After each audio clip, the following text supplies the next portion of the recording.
नमस्कार, मैं हूं श्रीकांत प्रत्यूष और आप देख रहे हैं citypostlive.com। मेरे साथ हैं कांग्रेस के यशस्वी नेता प्रेमचंद मिश्रा जी। आइए इनसे बात करते हैं। ये कांग्रेस के प्रवक्ता भी हैं, काफ़ी आक्रामक तेवर इनके रहते हैं। इस रैली की तैयारी को लेकर इनका क्या कहना है? इस रैली में केवल बाहुबलियों की मदद ली जा रही है इसको सुपर डुपर हिट कराने के लिए, क्यों?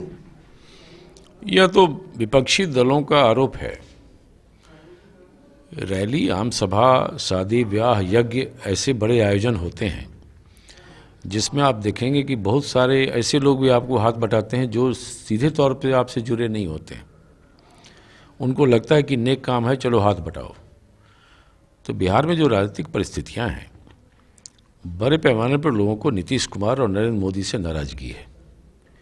तो वो तमाम लोगों की आकांक्षा है कि राहुल गांधी आगे बढ़ें, राहुल गांधी इस देश के प्रधानमंत्री बने। वो सब लोग हेल्प करना चाह रहे हैं। तो अगर किसी बड़े आयोजन में आम सभा हो, रैली हो खुले मैदान में, तो आप कैसे किसी को रोक सकते हैं जो आना चाहता है? तो ये कहना कि कोई पर्टिकुलर व्यक्ति को लेकर कि बाहुबली है, तो मैं तो ये जानना चाहता हूँ कि वो तो जेडीयू के विधायक रहे, बीजेपी के साथ रहे, तब बाहुबली नहीं थे क्या? अगर बीजेपी जदयू के खिलाफ उन्होंने स्टैंड लिया तो बाहुबली हो गए। हमारे पास तो उनकी तस्वीरें हैं कि नीतीश जी हाथ जोड़ के खड़े हैं, सुशील मोदी उनको खाना परोस रहे हैं, तब वो साधु थे। और आज अगर उन्होंने राहुल गांधी की प्रशंसा कर दी और कांग्रेस पार्टी की रैली को अगर कहा है कि हम मदद करते हैं, या हम लोगों को उन्होंने अपील किया है कि उसमें भाग लेना चाहिए, तो अपराधी हो गए। ये दोहरा मापदंड है भाजपा जदयू का। यह रैली कांग्रेस के लोग कर रहे हैं। नहीं तो अनंत सिंह शामिल होना चाहते हैं कांग्रेस में, कांग्रेस पार्टी उनको शामिल कराएगी, टिकट के दावेदार हैं, वो घोषणा भी कर चुके हैं कि हम कांग्रेस के टिकट पर चुनाव लड़ेंगे।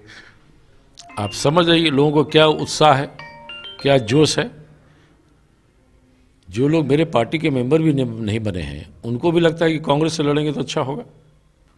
कांग्रेस का टिकट तो पार्टी तय करेगी, हाईकमान तय करेगा। जब गठबंधन में हमारे पार्टी शामिल है, हमारी पार्टी, तो कौन पार्टी कहाँ लड़ेगी पहले वो तो तय होगा, किसको कितना सीट लड़ना है, फिर पार्टी हाईकमान। पेच फंसा है मिश्रा जी, क्यों तय नहीं हो पा रहा है? सीटों का बंटवारा क्यों नहीं हो पा रहा है? खरमास बात करते रहे आप, खरमास भी बीत गया, अब तो अच्छा मास शुरू हो गया, क्यों नहीं बात बन रही है? अभी लोकसभा चुनाव में 100 दिन की देरी है, नोटिफिकेशन भी नहीं हुआ है, और हमारा महागठबंधन का आकार लेना बाकी है। तो एक बार महागठबंधन का आकार ले लेगा, हमें पता चल जाए कि हमें कहाँ लड़ना है, फटाफट तय हो जाएगा। लेकिन कहा जा रहा है कि आरजेडी आपको 7 से ज़्यादा सीट देने को तैयार नहीं है और आप अपनी पुरानी 7 सीट छोड़ने को तैयार नहीं है, फिर कैसे बात बनेगी? ये सब मीडिया की अटकलबाजियाँ हैं। जब अभी तक कोई चर्चा ही नहीं हुई है तो ये बातें कहाँ से आ गई कि 7 सीट या 5 सीट? मैं समझता हूँ गठबंधन सम्मानजनक ढंग से ही होगा। जो भी पार्टियां इसमें शामिल हैं, सबको उनके सम्मान का ध्यान रखते हुए ही सीटें मिलेंगी। तो चर्चा हुई ही नहीं हुई है, बाकी दलों से बातचीत हो गई, सब फाइनल रूप दे दिया गया, आप कह रहे हैं कि चर्चा ही नहीं हुई है? नहीं, अभी हमारी प्रायोरिटी तो 3 फरवरी की रैली है राहुल जी की। पूरी कांग्रेस पार्टी उसमें लगी है कि एक बार रैली जब संपन्न हो जाएगा, फिर पार्टी हाईकमान के लोग बैठ के बात करेंगे। रैली में ताकत दिखा के तब बैठेंगे सीटों के बंटवारे के लिए? नहीं, प्रायोरिटी रैली है ना, रैली प्रायोरिटी है। हमारी प्राथमिकता है कि हम इस रैली को ऐतिहासिक बनाएं, जो लोगों का भ्रम है कांग्रेस को लेकर वो दूर करें। और आप हमारी सफलता देख लीजिए कि हमारी रैली के मुकाबले में एनडीए रैली करने जा रही है ठीक 1 महीने के बाद उसी मैदान में। तो ये हमारी सफलता है कि कांग्रेस के मुकाबले में बीजेपी उतर रही है पूरी ताकत के साथ। भारत सरकार, बिहार सरकार मिलकर मेरे मुकाबले में उतर रहे हैं 1 महीने के बाद उसी गांधी मैदान में। तो कांग्रेस तो ये जानना चाहती है कि मोदी जी और नीतीश कुमार एक मंच पर आएंगे, तो कम से कम इतना बता दें बिहार के लोगों को, क्या नीतीश जी का डीएनए अब ठीक हो गया? और नीतीश जी बता दें जो उन्होंने नाम रखा था बीजेपी का बड़का झूठा पार्टी, और ये भी कहा था कि मिट्टी में मिल जाऊंगा, भाजपा से हाथ नहीं मिलाऊंगा। तो उस रैली से हमें अपेक्षा है कि नीतीश जी और मोदी जी अपने उन बयानों को एक बार दोहरा दें, या उसके लिए कम से कम माफ़ी तो मांग ले बिहार की जनता से। लेकिन मिश्रा जी, विरोधियों की बात तो दूर, आपके जो सहयोगी दल हैं, महागठबंधन के घटक दल, यानी खासतौर पर आरजेडी, वो तो मानती ही नहीं है कि आपका कोई जनाधार है।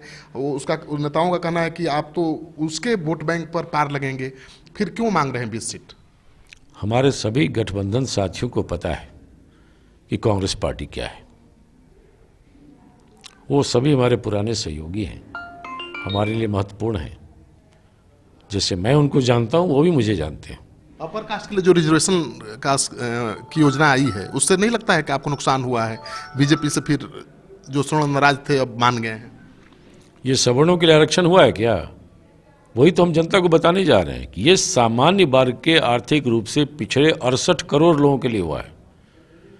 और प्रचार किया जा रहा है गरीब सवर्णों के लिए हमारा आरक्षण दिया है, लेकिन चूंकि सामान्य वर्ग के गरीबों के लिए है तो कांग्रेस पार्टी ने उसको मदद किया, समर्थन का वादा किया, और हमने पार्लियामेंट के अंदर समर्थन किया, पार्लियामेंट के बाहर भी समर्थन करेंगे।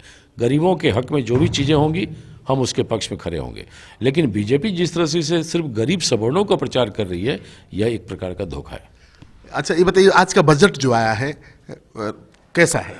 ये बजट पूरा ही चुनावी घालमेल का है, चुनाव को ध्यान में रख के किया है। देश की अर्थव्यवस्था चरमरा गई पिछले 5 सालों में, उस पर तो कोई चर्चा नहीं हुआ। बिहार को कुछ नहीं मिला, नीतीश कुमार को Z+ सिक्योरिटी मिली, पटना यूनिवर्सिटी को केंद्रीय विश्वविद्यालय का दर्जा नहीं मिला। जो नीतीश जी ने बिहार के हितों के लिए बात की मोदी जी से, वो पूरा नहीं हुआ।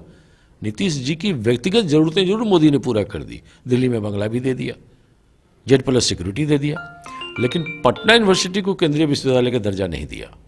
पटना को, बिहार को 2 लाख करोड़ रोड के लिए सैंक्शन था, नीतीश जी जमीन नहीं दे पाए, ये गडकरी जी ने खुद कहा।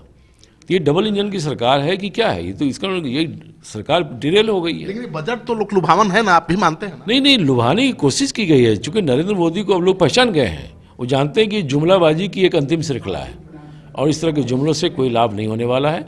लोगों ने मन बना लिया कि नरेंद्र मोदी को विदाई करना है, राहुल गांधी को लाना है। 2019 भाजपा फिनिश।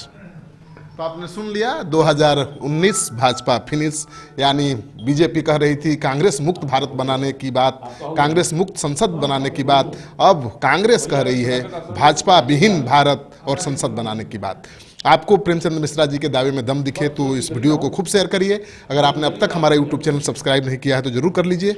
आपका सहयोग समर्थन लगातार मिल रहा है, उसके लिए बहुत बहुत आभार। नमस्कार।